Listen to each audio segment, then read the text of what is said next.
Welcome to the IoT Unicorn podcast. This is Pete Bernard from Microsoft. We have a very special guest today. We're going to be talking about long-term technology trends in the IoT space. So let's get started. Today's recording of a conversation with Gerhard Loots, who runs IoT for Telstra in Australia. So we had a good conversation over Teams. It was nice early morning for him, late afternoon for me. And we talked about lots of interesting things. He has a fascinating background. He's from South Africa originally and now in Australia. We'll talk about that. We'll talk about 5G, of course, and IoT. Always a hot topic, especially when talking to a telco like Telstra. We'll also talk a little bit about sort of where things are heading in terms of mass data analysis of lots of sensors and how what he calls black screen analysis, where you're really looking for anomalous behavior as opposed to just monitoring all the data that's coming in. So that's kind of a fascinating look at how things are heading in terms of IoT and some of the technology there. So get comfortable and enjoy this conversation with Gerhard.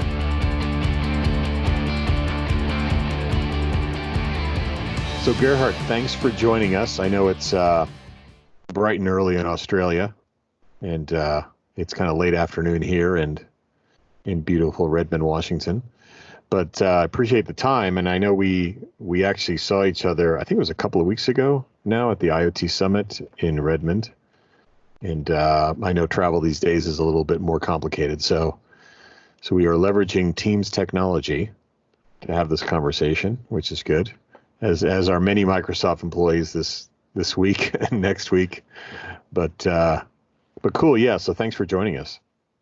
Oh, Pete, it's a great pleasure to be here, and also, yeah, I think we've also been testing the extremes of Teams over the last couple of weeks. But it's fantastic that we can have tools like this in times like this, and it just highlights the importance of digitization and the effect it can have on your workforce. Yeah, for sure. I mean, I actually typically spend my time around campus at Microsoft using a headset or my phone or doing all kinds of Teams collab, and so, we've been using it a lot internally, and it's, we're all getting some good practice on it moving forward. So let's talk a little about kind of your journey here before we get into the tech. We always like to talk about the people before we get into the tech, and give us a little background about how you got to this role at Telstra in Australia. And so you're not from Australia originally. I think you had mentioned you're from South Africa originally. That's right. Yes. Fantastic. Yeah, it's a difficult. When I was looking at the topics that we were going to discuss today, I was like, it's really difficult to pinpoint when, because right. I was going back to, well, was that in the days when I was trying to make the Walkman in the 80s work better, or is the journey start perhaps a bit later? When I was working as a cinema assistant during my university days and trying to figure out a better way how to count people. But I suppose, look, my background is I am South African. I studied law and network engineering as a background, and when I finished uni, I started a telco, like a very niche telco that focused on high-speed internet. And because we had the bandwidth on the high-speed internet, we branched out into security pretty quickly, as you do in South Africa. Right. And we leveraged AI at that stage for video analytics and also audio analytics, even for gunshot triangulation. So I suppose that would really be the start of the journey for me. We then immigrated to Australia in about 2013, and I dabbled a bit with smart home, so those were the early days of smart home, when companies like Smart Things and Mojo and so forth were just starting up. So I had quite a bit of interaction there, and I then went on to run a microphone company of all things, and we used IoT quite extensively to do quality control and to also manage output, and I suppose that's where the bug really bit it in a very defined manner, because I saw what we can do in terms of productivity and effectiveness if you actually measure things, So I suppose that's really the starting point. Before I joined Telstra was lots of little touch points and quite a couple of experiences with using it, but it really came into full force when I joined Telstra about 4 years ago. Right. Okay, great. And you said you had a microphone company, so I assume that you have a good quality mic today. It wasn't mine, unfortunately. Oh, okay. Yes, but it's an international company called Rode Microphones. So they're Australian-made, Australian-owned microphones. So fantastic brand to use. Yeah. Good. Yeah, actually, you were mentioning kind of smart home, old school smart home. I was recalling my my uncle down in Long Beach, who's now in his 80s, had all these smart home experiments over the years. Every time I would visit him, he'd had another smart home. Even back in like the 80s, 70s, he had like X10 connected everything, and all these X10 systems, and like he could turn things on and off and everything. And it was pretty amazing. Back then, it was pretty primitive, but I think people had a real passion for it. So it's obviously was come along. Tremendously expensive too, right? At that stage, if you all the modules and all the things that you had to do there, but yeah, no, it's certainly come a long way. I mean, I think, when we were at this IoT summit a couple of weeks ago, we heard from a lot of customers and Microsoft folks. I mean, it's amazing what people are trying to do these days with IoT, and especially with connectivity. I think that's kind of like the magic, this kind of secret sauce about like, how do you get these things connected and how do you get them connected anywhere and any time? And then, that really starts to open up the ability to drive some really amazing business outcomes. And I know Telstra has been involved in some interesting deployments around IoT. What's been sort of one of your kind of highlights, or more interesting, intriguing IoT projects that you guys have been involved with? Look, the whole journey has actually been quite intriguing because, if you look at telcos across the globe, they all facing similar digitization challenges as all other more traditional industries. And even just transforming us from being a company that, a business unit that predominantly sells connectivity to now being about 50-50 on connectivity and non-connectivity revenue has been a really, really interesting journey. We've invested quite heavily over the last 2-3 years to up our software skills. And today we are now starting to see some of the benefits of more advanced software tools, leveraging AI to get to different insights. I suppose the most interesting example of IoT deployment that I've seen recently has been that we've got a customer who they're a logistics company, and they've got about 150,000 metal crates in which they place all the e-commerce parcels and so forth. And these things just they're not visible, right? Because due to the nature of it, it's a $500-600 device. You can't put a traditional tracker onto it. And we've started to help them to track things using Bluetooth, as opposed to more traditional LTE or other mechanisms. Right. But the interesting thing is really the correlation again between new IoT and old IoT. And so and what I mean with that term is that IoT is a new term, but it's actually a very old concept. If you go back to the 60s, even you would expect IoT to really have started when the US obviously put some birds in the air to track submarines, and that was solving a very expensive business problem.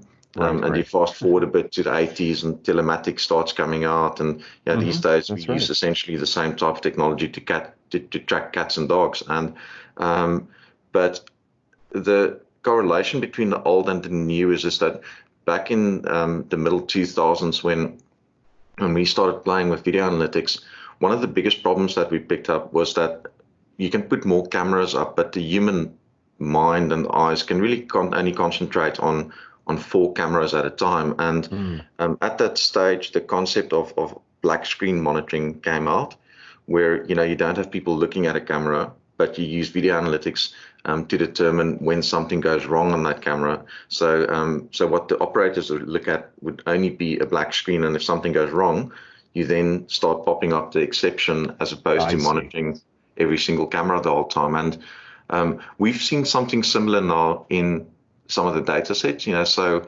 if you think about 150,000 things that needs to be tracked, our modeling has suggested that it would deliver at least 10 million data points per day, which you simply can't manage in a traditional manner. You need to sort of go back into black screen monitoring, and leveraging AI, we've been able to now start predicting when things go wrong. So I think it's an interesting little twisting point for us to say, well, perhaps the future of asset tracking isn't a map, but a dark map, or a black map, if I can use the black screen monitoring analogy there. And we were able to put 1,000 trackers on and predict with almost an 80% accuracy where we believe the 150,000 crates are. So it takes us to a future where, to track 150,000 things, maybe you don't need 1,000 trackers, maybe you need 10,000 and a bit of AI to tell you where things are. So that was pretty interesting. Yeah, I think it's you touched upon an interesting point. I mean, back in the good old days, it was sort of like whether you had a screen full of TV cameras that someone was looking at, or you had some very big assets that were being tracked. It was, really sort of an inverse of what we're talking about today, where you're having a very high density of a little bit of information at very high density, and then using all of that to sort of find patterns and anomalies in what's going on, and then taking action based on the anomalous behavior as opposed to the other stuff. Because we're creating massive haystacks of data, right? Right. And we need to find those needle insights to make sense of the amount of data that we're generating, and we can't think in a linear pattern anymore because it's the data is growing exponentially the whole time. So I think the only way to get through that in the longer term is going to be managing it by exception, as opposed to managing it in real time, if that makes sense. Yeah, no, totally. I think that, like you said, the human mind is just not capable of, understanding all of that data. And so we're going to need more and more compute power to look at all that data for us and sort of tell us what we need to know. And, that's kind of fascinating that that's happening. I thought maybe you could talk a little bit about doing things out in Australia around agriculture or water systems and things. Is that another area that you guys have been involved with? Yes, absolutely. Look, it's interesting. If you look at innovation requires friction to take place. If you look across the globe, where you take Israel, for example, is very strong in obviously in military and health and ag and water for that matter. It has required friction for a focus on that part of innovation, right? And I think Australia is experiencing quite a bit of friction on climate change. We're probably one of the nations that's getting affected the most by it. The bushfires has been absolutely dreadful over the last couple of months. And that's been followed up with probably one of the rainiest seasons ever where I live. Wow. So if you're not suffocating, you're drowning. And so that massive climate change plays havoc on all ecosystems. Like one of the challenges that we're working through with some of the water utilities at the moment is that because of all the ash from the bushfires, the ash goes into the water system, which stimulates algae growth. The algae growth removes the oxygen from the water, which ends up killing the fish, and the dead fish affects your water quality. So there's this massive chain reaction coming through because of climate change. We've been pretty much at the forefront of helping water utilities manage this resource a lot better. In Australia and across the globe, water utilities lose up to 20% of the water between the dam and the tap. So so figuring out where exactly that's going missing is a challenge, and but the other challenge with water, of course, is that it doesn't play nice with electricity. So it's harder to put sensors into a water network than what it is to put it into electricity network. But recent advances in communication technologies and just lower power usage sensors is now enabling us to do it. We've had some really interesting, unexpected data events. One of the most curious ones for me has been that if you think of water pressure is obviously bad for the pipe. If the pipe is too pressurized, then it obviously deteriorates quicker. But one of the customer experience issues is that if the pressure is too low, then people get annoyed because their shower doesn't run strong enough, or or their irrigation system. And so you've got to find the right balance.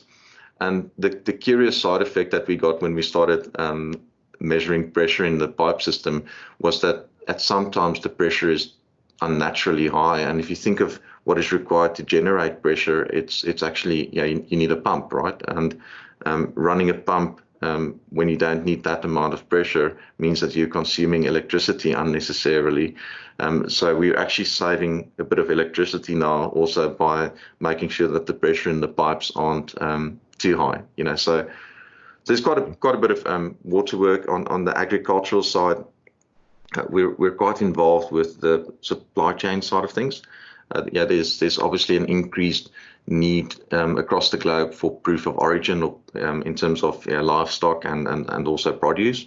Right. So being involved with that is important for us. And the curious thing also about agriculture and water is that if you remove the application layer, a lot of the sensors and underlying hardware equipment that you would use in water is actually exactly the same that you would use in agriculture, right? If you think of a dam level sensor, that would probably use some ultrasonic depth sensor. You would use exactly the same thing for to determine how full a grain silo is actually. So there's a lot of commonality between the two.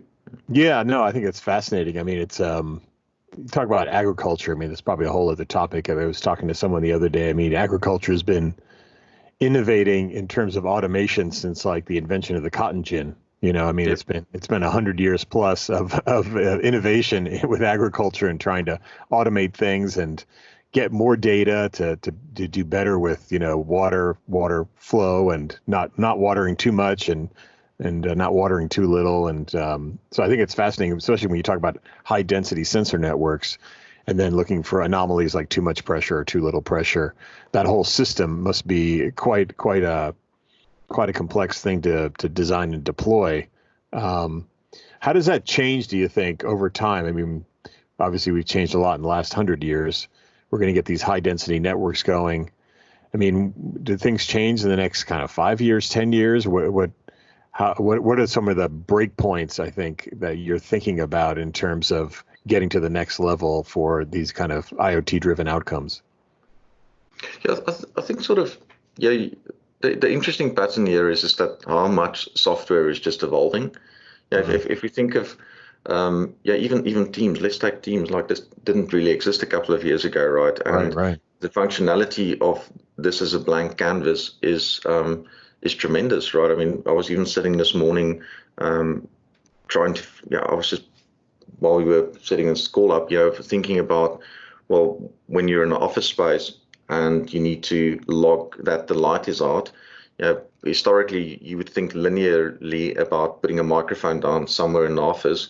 And it struck me that you go, well, why wouldn't you just write an application on Teams? And that you can say, hey, hey Telstra, or hey, whatever you want to do, the light is out in my room. And I think the similar thing is what we're going to see in the industry is that there's a number of unknown blank canvases at the moment that will remove the need for hardware.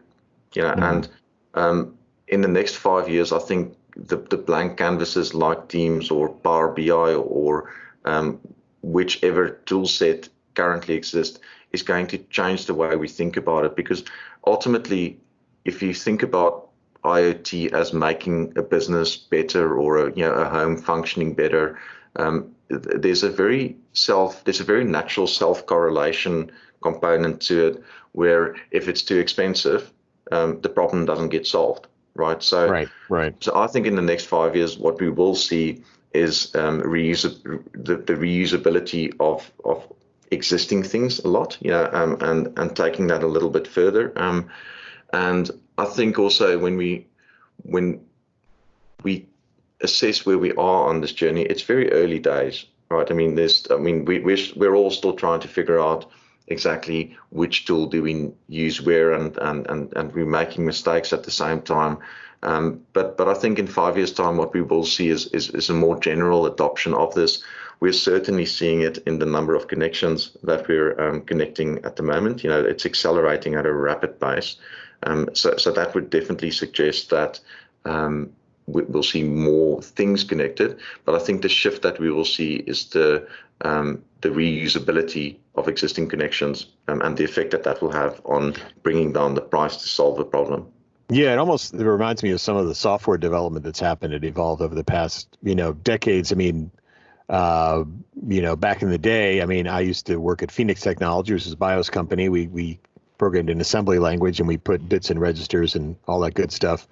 And now everything's been abstracted where there's like reuse of code. The code reuse now is amazing, and the kinds of things that you can put together and create. And I wonder, down the road, almost like the reuse of different IoT deployments and different sensors, you'll be able to sort of build solutions on top of other pieces of IoT and, be even more abstracted so that you don't have to start from scratch with each kind of deployment. I think that'll be interesting to see. I think that'll speed deployments and speed solutions as well, as people are thinking about how to reuse some of the stuff that they've already done, whether it's code or hardware or whatever, and even more general purpose sensors, environmental sensors that can be multi-purpose or can be software controlled or programmed to look for other pieces of data, or maybe just a stream of data about lots of environmental things that then could be sort of disambiguated in the cloud.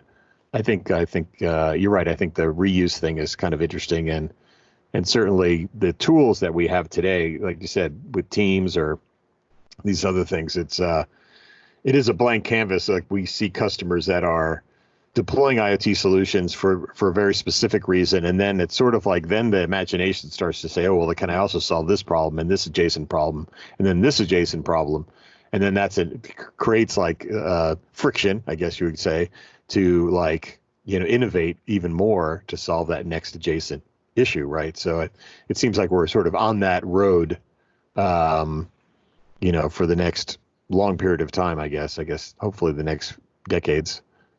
Yeah, well, I just think it's natural, right? If we go back to the first industrial revolution, where people started using steam and pistons to not